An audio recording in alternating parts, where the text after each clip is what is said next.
जी friends, आज की इस वीडियो में वो एचपीएससी के इम्पोर्टेंट क्वेश्चन आंसर डिस्कस करेंगे। जब आप स्पेसिफिकली खासकर इंस्ट्रूमेंट रूम के लिए एचपीएससी के लिए हायर हो रहे हों, तो उस हवाले से जो क्वेश्चन सामने आते हैं उनको डिस्कस करेंगे। ये क्वेश्चन आज ऐसे कॉमन है, इस हवाले से मेरी कई बात पहले भी हो चुकी है क्वेश्चन आंसर पे, लेकिन ये वो कॉमन क्वेश्चन है, चाहे आप जो इंटरव्यूअर है आपको हाई लेवल पे जज कर रहा हो या लोअर लेवल पे आपको जज करे, लेकिन ये कॉमनली सवाल आपसे लाजमी पूछता है। तो इसमें आज जो फ्रेशर्स हैं उनका भी बेनिफिट है और जो थोड़े सीनियर्स होते हैं उनके लिए भी कुछ इंपॉर्टेंट क्वेश्चन है। तो वीडियो बड़ा एंड तक देखिएगा ताकि ये सारे जो इंपॉर्टेंट क्वेश्चन है स्पेशली क्यूसी में एचपीएलसी के इंटरव्यू के हवाले से, तो वो वन बाय हम डिस्कस करेंगे। नंबर ऑफ क्वेश्चंस काफ़ी है, मैं स्पेसिफिक नेम दूंगा, लेकिन जो सामने क्वेश्चन एक्सपेक्टेड पूछे जाते हैं तो वो आज डिस्कस करेंगे। तो सबसे पहले जो आपसे पूछा जाता है what is the full form of HPLC, HPLC की फुल फॉर्म क्या है। तो इसमें डेफिनेटली हम इसको दो तरीके से देखते हैं। क्वेश्चन से क्वेश्चन आएगा सामने, ठीक है, कि हाई परफॉर्मेंस लिक्विड क्रोमेटोग्राफी भी कहते हैं या हाई प्रेशर लिक्विड क्रोमेटोग्राफी भी कहते हैं। लेकिन जैसे आप दोनों डेफिनेशन को बताएंगे, दोनों फुल फॉर्म बताएंगे, तो इंटरव्यू फौरन आपसे पूछता है कि इसको हम हाई प्रेशर लिक्विड क्रोमेटोग्राफी क्यों कहते हैं। तो डेफिनेटली इसमें आपने आंसर ये करना है क्योंकि एचपीएलसी के अंदर एक पंप कनेक्टेड होता है, कंपोनेंट है उसका, जिसमें प्रेशर बिल्ट होता है। थ्रू प्रेशर आप अपने सॉल्वेंट को मूव करते हैं, तो इसीलिए इसी प्रेशर की बेस पे इसको हाई प्रेशर लिक्विड क्रोमेटोग्राफी भी कहते हैं, ठीक है। फिर एक और इंपॉर्टेंट क्वेश्चन आपके सामने आ सकता है, टाइप्स ऑफ क्रोमेटोग्राफी को आप डिफाइन करें, किस टाइप्स में आप डिवाइड करते हैं बेसिकली। तो एचपीएलसी की जो क्रोमेटोग्राफिक टेक्निक, इसको आप दो टाइप्स में नॉर्मली डिवाइड कर रहे होते हैं ऑन द बेसिस क्रोमेटोग्राफी। एक लिक्विड क्रोमेटोग्राफी जिसमें आपका एचपीएलसी आता है, और एक गैस क्रोमेटोग्राफी जिसमें आपका जीसी आता है। फिर इससे एक और common question, difference between gas chromatography and HPLC high pressure liquid chromatography. तो बेसिक डिफरेंस आपने बताना है यहाँ पे। इसका आंसर ये है कि जो कैरियर है एचपीएलसी के अंदर जो होता है लिक्विड क्रोमेटोग्राफी के अंदर, आपका कैरियर जो है वो आपका सॉल्वेंट लिक्विड होता है, जबकि गैस क्रोमेटोग्राफी के अंदर आप जो कैरियर आप यूज करते हैं वो गैस होता है। ये इसका बेसिक डिफरेंस आपने बताना है। वेरी कॉमन आंसर जो क्वेश्चन हर एक किसी से पूछाता है, व्हाट इज द चैप्टर, किस चैप्टर में यूएसपी के अंदर डिफाइन है, जिसपे आप एचपीएलसी की सारी चीजें डिस्कस करते रहे। एचपीएलसी की डेफिनेशन, एचपीएलसी का ऑपरेशन, एचपीएलसी की कैलिब्रेशंस, एचपीएलसी इटसेल्फ क्रोमेटोग्राफी है क्या, वो यूएसपी का कौन सा चैप्टर है। तो इस पे कॉमन आंसर आपका ये है कि यूएसपी का चैप्टर 621 इस हवाले से सारी डिटेल आपको बता रहा होता है। एक और बड़ा इंपॉर्टेंट सवाल कि हम प्रिंसिपल एचपीएलसी का जो है उसको किस तरह कंसीडर करते हैं। एचपीएलसी का जो प्रिंसिपल है बेसिकली उसको आप थोड़ा सा डिफाइन करें। ये वो सवाल है, किसी भी लेवल पे आप जाएं, लेकिन ये कॉमनली आस्किंग क्वेश्चन है जो आपसे पूछे जा सकते हैं। तो एचपीएलसी का प्रिंसिपल वेरी सिंपल, ये एक सेपरेटिंग टेक्निक्स है जिसपे दो तरह की फोर्स इन्वॉल्व हो रही होती है। एक ड्रैगिंग फोर्स होती है, एक प्रोपेलिंग फोर्स होती है। ये दोनों फोर्स एचपीएलसी के कॉलम के अंदर होती है। पोलैरिटी का फेनोमेना होता है। On the basis of polarity आप एक कंपाउंड के अंदर से अपना स्पेसिफिक कंपाउंड को आइसोलेट कर देते हैं, सेपरेट कर लेते हैं। इसी यही एचपीएलसी का जो क्रोमेटोग्राफी है, ये इसका बेसिक प्रिंसिपल यही है। एक सेपरेटिंग टेक्निक से अपना रिक्वायर्ड कंपाउंड को आप एक रिक्वायर्ड मॉलिक्यूल को आइसोलेट करते हैं from the compounds on the basis of polarity, on the basis of dragging force and propelling force. ये इसका सिंपल सा प्रिंसिपल है। अच्छा, एक और वेरी कॉमन क्वेश्चन तो हमेशा पूछा जाता है, define normal phase and reverse phase chromatography. इसको आप कैसे डिफाइन करेंगे। वेरी सिंपल, जब आप नॉर्मल फेज की बात करेंगे तो इसमें जब इस फेज की डिस्कस करेंगे, इसके अंदर दो चीजें इन्वॉल्व होती है, ठीक है। यानी आपका कॉलम इन्वॉल्व है, दूसरा आपका मोबाइल फेज, याद रखिएगा। तो इसको आसान तरीके से आपको याद इस तरह रखना है, जो रिवर्स फेज क्रोमेटोग्राफी है उसमें आपका जो मोबाइल फेज है वो मोल पोलर होता है, जबकि इसमें आपका स्टेशनरी फेज जो आपका कॉलम है वो लेस पोलर होता है या नॉन पोलर होता है। जबकि नॉर्मल फेज के अंदर आपका स्टेशनरी फेज जो है, कॉलम का जो एरिया है वो मोर पोलर होता है, हाई पोलर होता है, जबकि मोबाइल फेज आपका नॉन पोलर होता है या लेस पोलर होता है। इस तरीके से आपने इसको आसान सा लफ्जों में आपको इसको बताना है। अच्छा, बड़ी इंपॉर्टेंट चीज आपसे ये सीनियर लेवल से ज़्यादा पूछी जाती है, define the gradient system and आइसोक्रेटिक system. ये क्या है बेसिकली, बहुत इंपॉर्टेंट सवाल है। इस पर मेरी अक्सर बात होती है, आप कहीं भी चले जाएं ये चीज़ें आपसे आपका बॉस ही पूछता है और इंटरव्यू तो लाजमी पूछता है। तो याद रखिए, इसको आपने डिफाइन ही करना है। जब भी ग्रेडियंट सिस्टम की आप बात करेंगे, इट मीन्स कि आपका जो चैनल है रिजर्वायर का, उसमें नंबर ऑफ चैनल्स रिजर्वायर एक से ज़्यादा होंगे, एक से ज़्यादा पंप इन्वॉल्व हो रहे होंगे, और एक ख़ास टाइम पे सिस्टम के अंदर आप पोलैरिटी जो है मोबाइल फेस की वो चेंज कर सकते हैं ग्रेडिंग सिस्टम के अंदर। कुछ कंपाउंड्स की पीक ऐसी होती है जिसको डिफरेंट पोलैरिटी डिफरेंट टाइम्स के बाद रिक्वायर्ड होती है, तो वो क्राइटेरिया आप ग्रेडिंग सिस्टम के अंदर करते, नॉर्मल और आइसोक्रेटिक के अंदर नहीं कर सकते। यानी उस पर डिफरेंट नंबर ऑफ पंप्स एक से ज़्यादा होते हैं, रिजर्वायर एक से ज़्यादा होंगे, डिफरेंट चैनल होता है, हर कंपोजिशन को आप अपने लिहाज से सेट कर सकते हैं, और ख़ास टाइम के बाद पोलैरिटी मोबाइल बेस की आप चेंज कर सकते हैं इन ग्रेडिंग सिस्टम।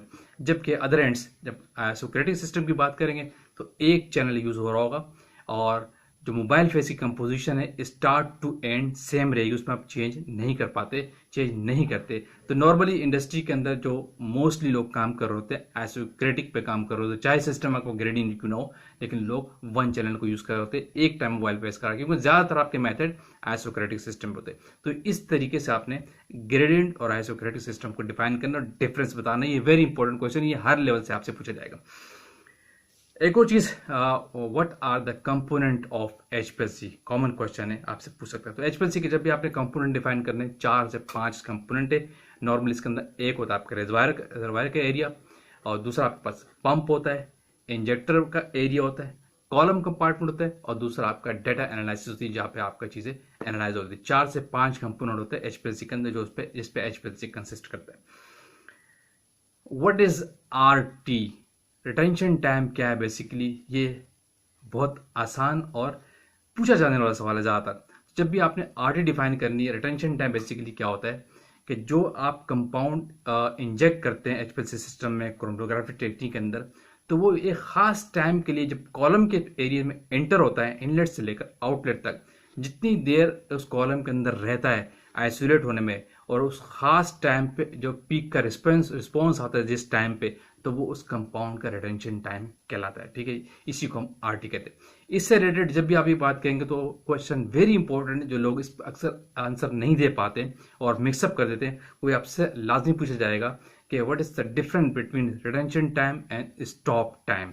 ये लोग बड़े कंफ्यूज हो जाते हैं, दोनों को एक ही कर देते हैं, हालांकि इन दोनों में बहुत डिफरेंस है। रिटेंशन टाइम मैंने आपको कहा है, बताया कि क्या होता है कि जितने खास टाइम के लिए जो पीक आपका कंपाउंड है कॉलम के अंदर रहता है, जिस टाइम पे फिर वो रिस्पॉन्स शो करता है अपना मैक्सिमम, वो उस कंपाउंड का रिटेंशन टाइम कहलाता है। लेकिन जो स्टॉप टाइम है, आप उस कंपाउंड के एनालिसिस के अंदर जो आपका क्रोमेटोग्राम होता है, उसमें जो किसी क्रोमेटोग्राम को पीक आने के बाद जहाँ पे उस क्रोमेटोग्राम का टाइम को कट ऑफ करते हैं, लेट सपोज आपकी पीक आई है 7 मिनट पे, लेकिन आपने क्रोमेटोग्राम के अंदर टाइम शो किया है 0 to लेकर 10 मिनट तक, जो 10 मिनट है वो उस क्रोमेटोग्राम का स्टॉप टाइम कहलाएगा, और जो 7 मिनट है वो रिटेंशन टाइम कहलाएगा। ये डिफरेंस हमेशा याद करें, दोनों एक चीज़ नहीं होती, दोनों में डिफरेंस होता है। ठीक है, अच्छा, एक बड़ी इंपॉर्टेंट चीज़ जो लाजमी पूछी जाती है स्पेशली कैलिब्रेशन के हवाले से, कि एचपीएलसी की जो कैलिब्रेशन होती है उसमें कॉमनली यूज होने वाला एक कंपाउंड होता है, वो क्या होता है बेसिकली, तो उसके बारे में बताया। तो डेफिनेटली जब एचपीएलसी की आप कैलिब्रेशन कर रहे होते हैं, डिफरेंट कंपाउंड्स पे डिफरेंट क्राइटेरिया में एचपीएलसी कैलिब्रेशन होती है।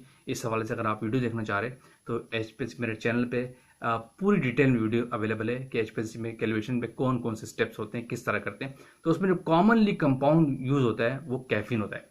ठीक है, जब आप प्रिसीजन वर्क कर रहे होते हैं, प्रिसीजन के इंजेक्शन लगाते हैं, तो कॉमनली यूज कंपाउंड कैफीन है। लेकिन फिर इसके साथ वो लाजमी पूछेगा आपके, क्योंकि इंटरव्यूअर आपको घेरना चाह रहा होता है, तो कैफीन ही क्यों यूज करते हैं, why caffeine use in HPLC calibration. तो इसका आंसर ये, कैफीन को ज़्यादातर यूज किया जाता है, कॉस्ट इफेक्टिव कम है, अवेलेबिलिटी आसान है, और हाईली स्टेबल कंपाउंड है, इसीलिए कैफीन को एज अ स्टैंडर्ड के तौर पर कैलिब्रेशन में यूज किया जाता है। एक और बड़ा इंपॉर्टेंट सवाल जो कॉमन है कि व्हाट इज कॉलम, कॉलम क्या है बेसिकली एचपीएलसी के अंदर। तो देखिए, जब भी एचपीएलसी कॉलम की बात करनी हो तो उसको आपने पहला आंसर आपने दिया होता है, column is a heart of HPLC. यानी जितनी भी आपकी एनालिसिस में जो सेपरेशन हो रही थी, जो एचपीएलसी का प्रिंसिपल है, जो आप एक कंपाउंड या मिक्सचर के अंदर से अपने रिक्वायर्ड कंपाउंड को, रिक्वायर्ड मॉलिक्यूल को, स्पेसिफिक कंपाउंड को आइसोलेट कर रहे होते, वो थ्रू कॉलम कर रहे होते। ठीक है, कॉलम एक स्टेनलेस स्टील ट्यूब होती है जिसके अंदर एक पैकिंग मटेरियल होता है और वो इनर्ट मटेरियल होता है जो कंपाउंड के साथ इंट्रैक्शन बना के ड्रैगिंग फोर्स और प्रोपेलिंग फोर्स की बेस पे आपकी सेपरेशन करता है। तो column is the heart of HPLC, जहाँ पे आपकी सारी सेपरेशन हो रही है। Is main component of is the HPLC analysis is a column. अच्छा, फिर जब भी कॉलम की बात होगी तो इससे एक और सवाल कि कॉलम के अंदर जो पैकिंग मटेरियल है कॉमनली कौन सा यूज किया जाता है। डिफरेंट टाइप्स के कॉलम होते हैं, type of column very different है, लेकिन जो C18 कॉलम नॉर्मली यूज करते हैं तो उसमें पैकिंग मटेरियल क्या होता है। तो इसका आंसर आपने ये देना है कि पैकिंग मटेरियल जो कॉलम के अंदर नॉर्मली यूज किया जाता है रिवर्स फेस क्रोमेटोग्राफी के अंदर, तो वो सिलिका होता है। इस सिलिका को as a packing material use किया जाता है नॉर्मली C18 कॉलम में और रिवर्स फेस क्रोमेटोग्राफी के अंदर। ठीक है, एक और बड़ी इंपॉर्टेंट चीज मैं यहाँ और डिस्कस कर दूं जो अक्सर लोग परेशान हो जाते हैं इसमें कि इसका आंसर क्या देना है, कि what is the flow diagram of HPLC. HPLC की फ्लो डायग्राम क्या है। वैसे तो लोग कंफ्यूज होते हैं कि है क्या बेसिकली। तो भाई आसान है, फ्लो डायग्राम की जब भी बात हो आप किसी भी लेवल आपसे पूछते हैं, इट मीन्स कि वो जानना चाह रहे हैं कि एचपीएलसी पे सिस्टम क्या है, एचपीएलसी का फ्लो क्या है, किस तरह चलता है, किस तरह चीज आती है, कहाँ से जाती है। जब भी फ्लो डायग्राम की बात होगी आपने इसका आंसर ही करना है कि सबसे पहला होता है रेजर्वायर, जहां से आपको मोबाइल फेस आ रहा होता है। फिर उसके बाद आपका एक ऑर्गेनाइजर लगा होता है, डिगेसर होता है, फिर वहां तक मोबाइल फेस आपका मूव होता है। उसके बाद आपका इंजेक्टर होता है जहां से आप सैंपल को इंजेक्ट करते हैं। फिर एक प्रेशर पंप सिस्टम लगा हुआ है जहां से सॉल्वेंट मूव होकर आपके प्री कॉलम में आता है। कॉलम से पहले का कंपार्टमेंट को अगर गॉड कॉलम अगर आप यूज कर लें, अगर वो आप यूज कर रहे हैं तो ठीक है, प्री कॉलम में आएगा। प्री कॉलम के बाद वो मॉलिक्यूल जो मोबाइल फेज है, मूविंग सॉल्वेंट है, वो आपका कॉलम के अंदर आता है। कॉलम के बाद फिर आपका डिटेक्टर पे जाता है जहां पे आपके रिस्पॉन्स आ रहा होता है, इलेक्ट्रिकल सिग्नल्स को पीक एरिया में कन्वर्ट किया जाता है। डिटेक्टर के बाद फिर आपके पास डेटा एनालिसिस लगी होती है जहां पे डेटा पे सिस्टम पे आप जो सॉफ्टवेयर यूज करते हैं वहां पे अपने क्रोमेटोग्राम को पीक को एनालिसिस करते हैं।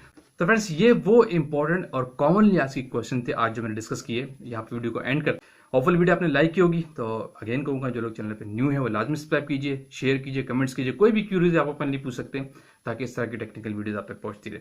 Thank you for watching. अल्लाह हाफिज़।